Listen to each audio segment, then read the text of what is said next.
Hello everyone, welcome back to our another blog. পাশাপাশি আমরা একটা নতুন ব্লগে তোমাদের সবাইকে ওয়েলকাম।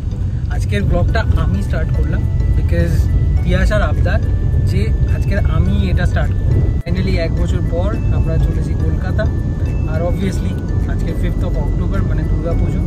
তো পারপাসটা দুর্গা পুজো, আর এই সময় কলকাতা মিস করি না আমরা কোনোবারই, তো সেটাই এবছর রিপিট করছি আমরা এবার বেরিয়ে গেছি, যাচ্ছি নিউ দিল্লি স্টেশন। আমাদের ট্রেনের টাইম হচ্ছে 4:30 রাজধানী, তো আমরা কালকের মধ্যেই পৌঁছে যাব। আজ হচ্ছে 5th October, মানে আমি 1 বছর পর বাড়ি যাচ্ছি। আমি রেকর্ড করে দিয়েছি এবছর, কারণ আমি প্রত্যেক বছর 2 থেকে 3 বার বাড়ি যাই। এবছর যাইনি কিছু নিজস্ব পার্সোনাল কারণে। যাই হোক, তো চলো এখন সোজা যাওয়া যাক নিউ দিল্লি স্টেশন।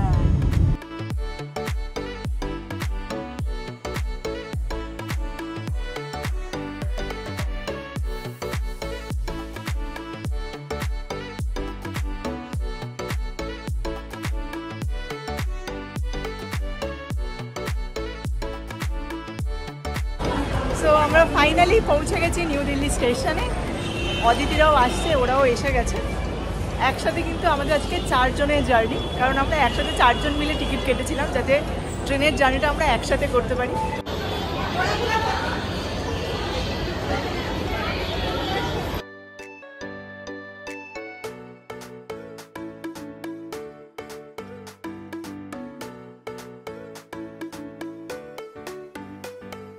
তো ফাইনালি আমরা ট্রেনে উঠে গেছি। 4:30 ট্রেন,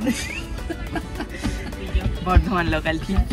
যাই হোক, ট্রেনে উঠে গেছি। ট্রেন ছাড়বে 4:30, এখন বাজে 4:15, আর 15 মিনিট পর ফাইনালি জার্নি শুরু হবে আর কিছুক্ষণ পর।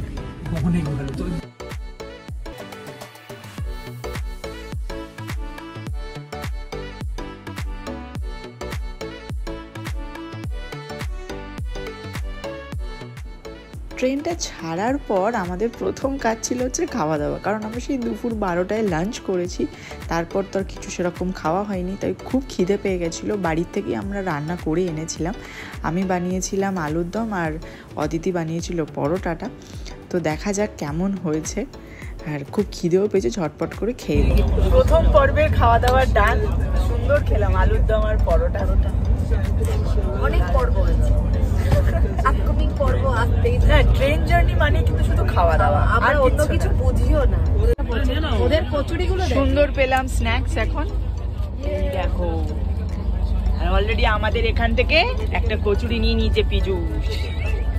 এই চোর, কচুরি চোর পেয়েছি। দাও আমাকে। এ বাবা, বউকে না দিয়ে খেতে নেই।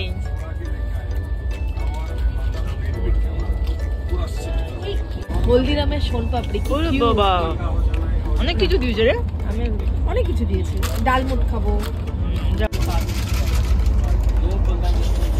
এটা কি হলো? ছোটটা ছোট করতে বড় করে কর। আমার এই প্লেটটার মধ্যে এটা সব থেকে ভালো লেগেছে, সোনপাপড়িটা দারুণ লেগেছে। সোনপাপড়িটা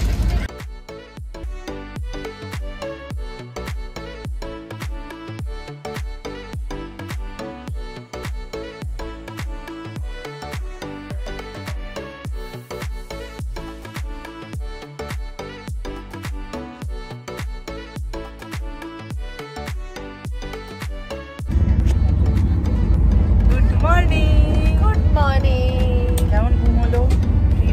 দারুণ ফাটাফাটি। সময় কিন্তু বিশাল তাড়াতাড়ি কেটে গেছে। আমরা জার্নিটা খুব ভীষণ এনজয় করেছি। এবার মনে হচ্ছে কখন বাড়ি যাব, আর ভালো লাগছে না। মানে একটা বছর পর যাওয়ার একটা আলাদাই আনন্দ, যেটা বাবা মার প্রতি ভালোবাসাটা আরো বেড়ে যায় 1 বছরে।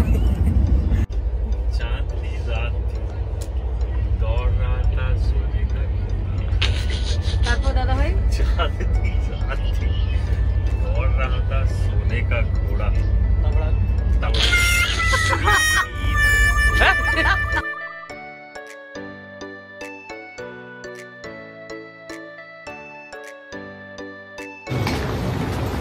চলো। ফাইনালি বাড়ি ঢোকার পর সঙ্গে সঙ্গে ফ্রেশ হয়ে নিলাম, কারণ এতটা জার্নি করে এসেছি তো একদম ভালো লাগছিল না, মনে হচ্ছিল কখন স্নান করব। তো স্নান করে গেছি, আর ওদিকে সোনামা এখন রান্না করছে, রান্নাতে গন্ধ যা বেরোচ্ছে কখন খাবো মনে হচ্ছে। যাই হোক কী কী রান্না হচ্ছে তোমাদেরকে দেখাচ্ছি। শ্বশুরবাড়িতে এলেও সমস্ত কিছু কিন্তু আমার পছন্দের রান্নাবান্না হয়েছে। এখানে শুক্তো হয়েছে, লোটে মাছ হয়েছে, চিকেন হয়েছে। সোনামার হাতে চিকেন খেতে আমি বড্ড বেশি ভালোবাসি। যাই হোক সুন্দর করে খাওয়া দাওয়া কমপ্লিট করলাম, একটু রেস্ট নিয়ে আমরা এখন বেরিয়ে পড়েছি।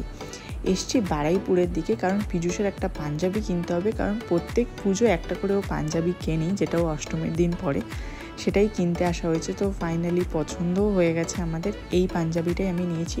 তোমাদের কেমন লাগলো অবশ্যই কিন্তু জানিও।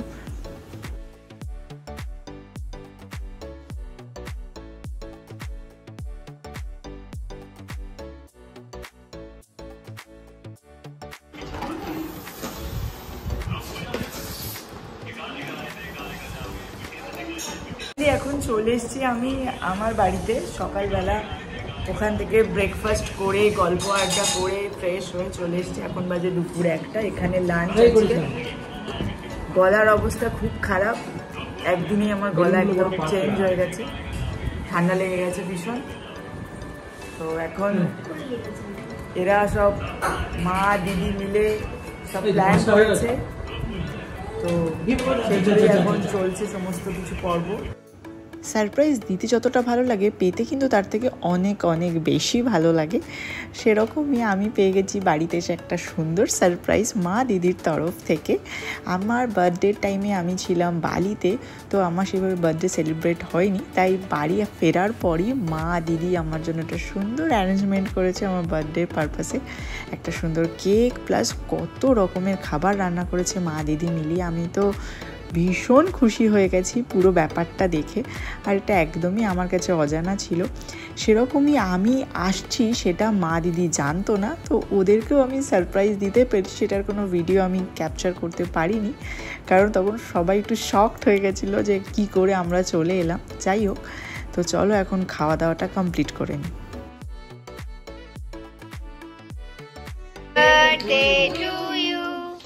Happy birthday to you. Happy birthday dear Bodhi. Happy birthday to you. এক বছর পর বাড়ি ফেরা সে যে কি আনন্দ, সত্যি বলতে ভাষায় প্রকাশ করা সম্ভব নয়।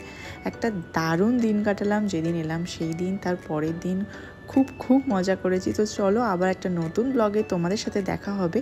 আর রিসেন্টলি আমি বালি ঘুরতে গেছিলাম, তার ভিডিও অলরেডি আমার চ্যানেলে আপলোড করেছি কিছু, যারা দেখোনি চেক আউট করতে পারো। আশা করি খুব ভালো লাগবে। সো আজকের মতন টাটা, খুব শীঘ্রই দেখা হবে তোমাদের সাথে আবার একটা নতুন ব্লগে। যারা এখনও চ্যানেলটাকে সাবস্ক্রাইব করোনি ঝটপট সাবস্ক্রাইব করে নিও।